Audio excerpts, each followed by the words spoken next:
성도 여러분 반갑습니다. 오늘은 아비멜렉이라는 내용으로 말씀을 함께 보려 합니다. 아비멜렉의 뜻은 앞에 아비는 아버지를 뜻하고 멜렉은 원어로 멜렉라고 해서 왕이라 합니다. 그래서 그의 이름을 해석해 보면 나의 아버지는 왕이시다 라는 뜻이 담겨 있습니다. 그러면 그의 아버지는 과연 누구일까요? 9장 1절에 보면 여룻바알의 아들 아비멜렉이라고 나와 있습니다. 여룻바알이면 많이 들어보시지 않으셨습니까? 맞습니다. 바로 기드온을 뜻합니다. 아비멜렉은 기드온의 자식입니다. 기드온은 이스라엘의 왕을 거부하였지만 아비멜렉의 이름을 보면 알듯 기드온은 이스라엘에게 이스라엘에서 왕처럼 살았음을 암시하고 있습니다. 그런데 온전한 아들이 아니라 세겜에 있는 첩이 낳은 자식인데요. 성경에서는 미디안의 전쟁 후 기드온의 생활이 어땠는지에는 대해서는 정확히 나와 있지는 않지만 사사기 8장 30절을 읽어보면 기드온이 아내가 많음으로 그의 몸에서 낳은 아들이 70명이었고 라고 말씀을 합니다. 그만큼 방탕한 생활을 하였을 것으로 추측할 수 있습니다. 31절에서는 아내들뿐 아니라 첩까지 있음을 말씀합니다. 그리고 아까 말씀했듯 첩이 낳은 그 아이가 바로 오늘의 제목인 아비멜렉입니다. 이렇게 8장 31절과 9장 1절에서는 중복적으로 아비멜렉이 기드온의 자식인 것을 강조합니다. 여기서 성경은 곧 있을 사건에서 아비멜렉이 중요한 인물이 된다는 것을 암시하고 있는 것입니다. 오늘 본문에서는 공의로우신 하나님을 알지 못하고 스스로 왕이 되려는 자의 악행을 하나님이 어떻게 갚으시는지를 아비멜렉의 스토리를 통해 세 개의 파트를 나누어서 보려 합니다. 먼저 첫 번째 파트는 아비멜렉의 악행입니다. 9장 1절에 보면 아비멜렉이 세겜에 가서 그의 어머니의 형제들인 세겜 사람들과 작당 모의를 하는 것을 볼 수 있습니다. 그때 아비멜렉이 9장 2절에서 이렇게 말합니다. 여룻바알의 아들 70명이 다 너희를 다스림과 한 사람이 너희를 다스림이 어느 것이 너희에게 나으냐?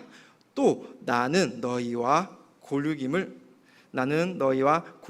기억하라 라고 말이죠. 이 말을 풀이해 보면 나는 너희의 뼈요 너희의 살임을 기억하라는 것입니다. 같은 혈연을 강조하면서 자신의 신뢰성이 70명의 기드온의 형제들보다 더 두터운 것을 말합니다. 그렇게 친교적 언어로 세겜 사람들에게 동조를 얻게 되었습니다. 그래서 결국 세겜 사람들도 같은 편이 되어 아비멜렉의 악행을 저지르게 됩니다. 그들은 바알불이 신전에 있던 은 70개를 아비멜렉에게 내주었습니다. 이후 아비멜렉은 그 돈으로 방탕하고 경박한 사람들을 사서 자기들을 따르게 한 후 오브라에 있는 이복 형제에게 찾아가게 됩니다. 그리고 이복 형제의 70명을 한 바위 위에서 죽이는 끔찍한 악행을 저지르게 됩니다. 그리고 이복 형제 70명 저지르게 됩니다. 다행히 여기서 한 사람이 살아났는데요. 그 사람이 바로 요담이라는 기드온의 막내 아들입니다. 그는 아비멜렉의 악행을 미리 짐작했는지는 모르지만 스스로 숨어서 살아남았음을 5절 말씀에서 보여주고 있습니다. 여기까지 보면 아비멜렉은 자신의 이복 형제이긴 하나 진정한 골육이었던 형제들을 왕이 되기 위하여 무참히 살인하는 사람임을 알 수 있습니다. 그는 탐욕이 많고 잔인한 사람이었던 것이죠. 그리고 그렇게 악행을 저지른 아비멜렉은 세겜의 모든 족속과 밀로의 모든 족속이 모인 가운데에서 왕이 되어 버렸습니다. 여기서 우리는 아비멜렉의 악행이 이제 시작되었음을 볼 수 있습니다. 두 번째 파트로는 요담의 저주입니다. 요담은 앞서서 말씀하였듯 기드온의 막내 아들입니다. 형제들이 죽을 때 스스로 숨어서 살아남은 자임을 알 수 있습니다. 그 요담이 숨어서 지내고 있을 때 사람들이 찾아와 아비멜렉이 이스라엘의 왕이 되었음을 말합니다. 그래서 요담은 그리신산 꼭대기에 올라서서 세겜에게 우화를 통해 경고와 저주를 합니다. 그 내용을 간략히 살펴보면 어느 날 나무들이 자기들을 다스릴 왕을 찾고자 하는데 가장 먼저 감람나무에 가서 너는 우리 위에 왕이 되라고 요청을 하였습니다. 하지만 감람나무는 자신 안에 있는 기름은 하나님과 사람을 영화롭게 하는데 어떻게 기름을 버리고 왕이 될 수 있겠냐고 말하며 거절을 하였습니다. 그러자 다음으로는 무화과 나무에게 접근하여 똑같이 말합니다. 그러자 무화과 나무는 자신 안에 단 것과 아름다운 열매가 있는데 어떻게 그것을 버리고 왕이 될 수 있겠냐며 거절을 하였습니다. 그러자 다음은 포도나무에게로 찾아가서 똑같이 말합니다. 그러자 포도나무는 자신 안에 있는 하나님과 사람을 기쁘게 하는 포도주를 버리고 어떻게 왕이 될 수 있겠냐며 거절을 하였습니다. 그러자 나무들은 가시나무에게 말합니다. 너는 와서 우리 위에 왕이 되라 라고 말이죠. 그러자 가시나무는 9장 15절에서 이와 같이 말합니다. 너희가 참으로 내게 기름을 부어 너희 위에 왕으로 삼겠거든 와서 내 그늘에 피하라. 그래야지 아니하면 불이 가시나무에서 나와서 레바논의 백향목을 사를 것이니라 라고 말이죠. 여기서 우리는 한 가지 의심이 들 만한 게 있습니다. 가시나무에 과연 그늘이 온전히 있을까요? 가시나무에는 당연히 가시가 많을 것입니다. 그리고 보통 가시나무에는 잎이 작거나 아니면 잎이 얼마 없다고 합니다. 그러니 가시나무 그늘에 피하려면 가시나무와 바짝 붙어 있어야 한다는 것인데요. 그렇게 가까이 붙어 있으면 가시에 찔려서 고통을 계속 당해야 한다는 것을 말씀합니다. 그러니 그 나무들은 고통 속에서 계속 당하거나 아니면 타서 죽거나 둘 중 하나를 선택해야 한다는 것을 요담이 말합니다. 그리고 그 가시나무가 바로 아비멜렉이며 레바논의 백향목은 이스라엘이라는 것을 말하고 있습니다. 이후 요담은 아비멜렉을 피해 부엘로 도망가게 됩니다. 여기서 보았을 때 감람나무와 무화과나무와 포도나무는 자신들을 잘 알고 있었기에 자신들이 해야 하는 일들로 인해 왕직을 거부한 것을 볼 수 있습니다. 반면 가시나무는 자신을 잘 모를 뿐 아니라 자신이 하지 말아야 하는 것들도 하려는 것으로 보여주십니다. 이렇게 큰 화가 세겜에 나타날 것을 암시하면서 저주를 하였습니다. 마지막 세 번째 파트로는 하나님이 악한 영을 보내시다입니다. 9장 22절 23절을 읽어보겠습니다. 아비멜렉이 이스라엘을 다스린 지 3년에 하나님이 아비멜렉과 세겜 사이에 악한 영을 보내심에 세겜 사람들이 아비멜렉을 배반하였으니. 아멘. 이후 아비멜렉은 3년 동안 왕권을 통치하다가 하나님이 아비멜렉과 세겜 사람 사이에 악한 영을 보내십니다. 그런데 22절에 나오는 다스린지의 히브리어 원어는 사랄르라고 쓰이는데요. 이것은 지배하다라는 뜻도 있지만 1차적 의미에서는 다투다, 투쟁하다 라는 의미도 같이 지니고 있습니다. 그러니 두 가지 의미에서 보았을 때 아비멜렉은 모두 합당하여 이 단어로 쓰인 것을 볼 수 있습니다. 그만큼 아비멜렉은 악행을 일삼으면서 자칭 왕이 되었지만 3년 동안 외부로부터 오는 적과 싸운 것이 아니라 내부로부터 발생하는 적과 싸웠다는 것을 암시하고 있는 대목입니다. 또한 하나님이 보내신 악한 영으로 인해 세겜이 배신하려는 것을 23절에서 말씀하시고 있습니다. 이후 에벳의 아들 가알이라는 사람이 새롭게 등장하는데요. 그 사람은 자신들의 형제들과 함께 세겜으로 오게 됩니다. 그리고 세겜으로 오자마자 세겜의 사람들에게 많은 신뢰를 받습니다.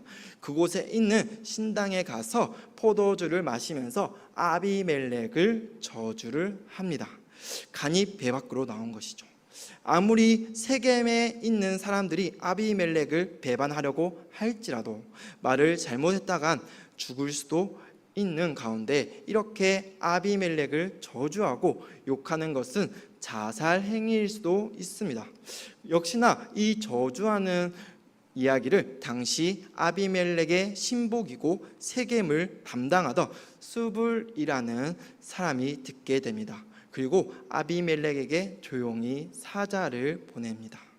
아비멜렉은 그 소식을 듣고 군사들을 이끌고 세겜으로 향합니다. 이때부터 아비멜렉의 복수에 눈에 멀어 모든 것을 죽이기로 합니다. 그는 세겜의 성문 밖에 있는 밭에 도착하여 가알뿐 아니라 그를 따르던 세겜 사람들 모두를 죽이는 것을 알 수 있습니다. 또한 아비멜렉은 그곳에 소금을 뿌립니다. 아마도 그곳에서는 더 이상 사람이 살 수 없다는 식의 저주를 한 것으로 보여집니다. 그리고 가알과 세겜이 졌다는 소식을 들은 세겜 망대에 있는 모든 사람들은 엘브리 신전 또는 바알브리 신전 보루에 들어가게 됩니다. 보루는 지하 동굴을 말하는데요. 아비멜렉은 세겜의 모든 사람들이 보루에 모였다는 소식을 듣게 되자 그곳을 불지르기 위하여 살몬산에 올라가 나무를 패서 장작을 들고 바알브리 신전으로 향합니다. 그리고 바알브리 신전 보루 위에 불을 피워서 그곳에 있던 세겜 사람들 모두를 죽이게 됩니다. 그때 죽인 숫자가 남녀를 합하여 1000명이나 되었다고 말을 합니다. 여기서 보면 알듯 처음에 바알브리 신전에서 은 70개를 빼서 세겜 사람들이 아비멜렉에게 주었고 그 돈으로 아비멜렉은 이복 형제들을 죽일 사람들을 샀다고 말씀을 하였습니다. 그런데 이제는 반대로 돼서 이복 형제를 죽이게 되었던 돈을 준 세겜 사람들이 바알브리 신전에서 아비멜렉에 의해 죽임을 당하게 되었습니다. 또한 세겜 사람들은 아직도 이것이 하나님의 징계이심을 모르고 바알브리 신전으로 갔다는 것을 알 수 있습니다. 그렇게 요담의 저주가 세겜에게 이루어진 것을 보실 수 있으십니다. 이 사건 이후 바로 이어지는 말씀에서는 그렇게 승승장구하던 아비멜렉의 마지막이 나오는데요.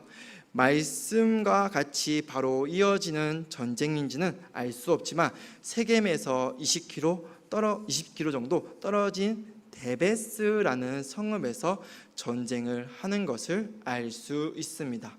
그런데 데베스가 왜 공격을 받고 있는지에 대해서는 성경에서는 말하지 않지만 세겜과 같은 에브라임 지파임을 보면 세겜 사람뿐 아니라 데베스 사람들도 세겜과 같이 반란에 동참하려 했을 가능성이 큰 것으로 보여집니다.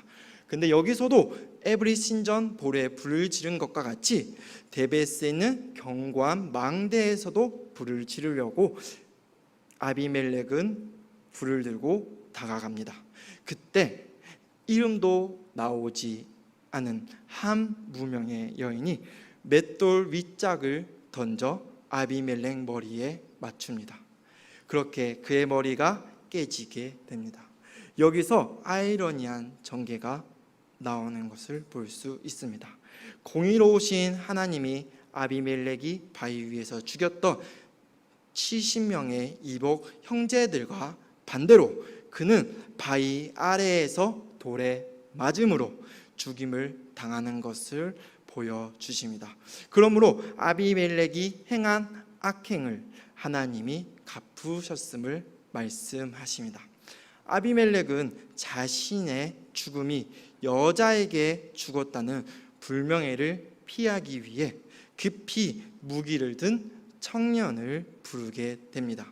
그리고 죽어가는 자신을 죽이라고 명령을 합니다. 그래서 청년이 아비멜렉을 죽이는 것으로 그곳에 있던 이스라엘 사람들은 호련히 흩어지고 자신들의 처소로 다시 돌아가게 됩니다. 이로써 모든 전쟁은 끝이 나게 됩니다. 누구를 위한 전쟁인지도 모르고 허무하게 끝이 난 것을 말씀하시는 것입니다. 그리고 이 모든 것이 하나님이 그들의 악행 때문에 벌어진 일인 것을 말씀하시면서 아비멜렉은 자신의 아버지인 즉 기돈에게 행한 악행의 죗값을 하나님이 갚으셨다고 말씀하십니다. 그리고 세겜은 여룻바알의 아들 요담의 저주가 이루어진 것을 말씀하시면서 기돈의 가정에서 정력으로 비롯된 모든 악행은 그렇게 끝이 나게 되었습니다. 사랑하는 성도 여러분, 아비멜렉은 그의 이름처럼 아버지가 왕과 같은 삶을 살았음을 암시하는 동시에 자신은 악행과 복수를 저지르면서 자신이 진정한 이스라엘의 왕이 되려 했습니다. 그리고 자신이 행한 악행 때문에 자신이 죽었다는 것을 죽기 전까지도 그는 몰랐을 것입니다. 왜냐하면 아비멜렉은 자신이 죽기 전까지 하나님의 뜻이 아닌 남들의 시선만 바라보았기 때문입니다. 성도 여러분, 이러한 악행으로 만들어진 거짓된 삶이 얼마나 무섭고 허무한 삶인지 오늘 말씀을 통해 아셨을 것입니다. 그리고 그의 결말은 공의로우신 하나님이 심판하셨습니다. 그가 왕으로 남긴 것이 무엇이었을까요? 아무것도 없습니다. 그를 따르던 백성들조차 그의 죽음에 추모하지도 아니하였고 아무것도 그에게 행하지도 않았음을 55절에서 말씀을 합니다. 제가 읽어드리겠습니다. 이스라엘 사람들이 아비멜렉이 죽은 것을 보고 각각 자기 처소로 떠나갔더라. 이렇게 이스라엘 사람들이 자신의 왕이었던 자가 죽었음에도 불구하고 화를 내서 복수를 한다거나 뒤를 이어 왕이 된 자들도 없이 그냥 아무 일도 없던 것처럼 자기 처소로 간 것을 알 수 있습니다. 허무 그 자체입니다. 이것이 바로 공의로우신 하나님을 알지 못하고 스스로 왕이 되려고 악행을 저지른 자의 최후입니다. 우리 안에도 정욕이 있습니까? 탐욕이 있습니까? 하나님을 생각하지도 아니하고 세상에서 한몫하고 싶다는 생각들이 있으십니까? 우리는 이 세상을 살면서 가끔 공의로우신 하나님을 까먹고 살아가게 됩니다. 내가 당한 것, 내가 불의를 본 것, 억울한 것, 이 모든 것을 하나님께 맡기기보다는 내가 내 손으로 그것들을 복수하려고 할 때가 참 많이 있습니다. 하지만 그것들은 세상 사람들의 하는 행동입니다. 우리는 공의로우신 하나님이 우리를 위해 일하심을 믿으며 맡겨야만 합니다. 우리가 잠잠히 그 발 앞에 엎드려 은혜를 구하고 있으며 하나님은 우리의 마음을 아시고 하나님이 갚으시거나 우리에게 이전보다 더 좋은 것을 주신다는 것을 알아야 합니다. 그러니 우리는 아비멜렉처럼 복수에 눈멀지 않게 하나님이 우리에게 주신 은혜가 어떤 것이 있는지 다시 한번 살펴보았으면 합니다. 또한 하나님이 우리에게 주신 삶을 감사히 여기며 하나님의 뜻을 찾으려고 노력하는 우리 성도 여러분이 되시길 주님의 이름으로 소원합니다. 기도하겠습니다.